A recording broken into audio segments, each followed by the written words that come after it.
இந்த வாரம் பிடிக்கும் பாரு. வா நிறையா இருக்கு பாரு, காஞ்சிருக்கு பாரு. இது பிடிக்க பாரு. அந்த சார் 2 வாரங்காட்டி இதை பிடிச்சோம்.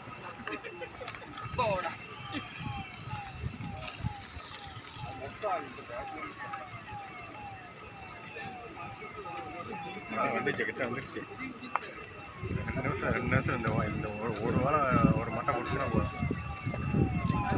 எப்படி தாய்வீர் அவ்வளோதான்.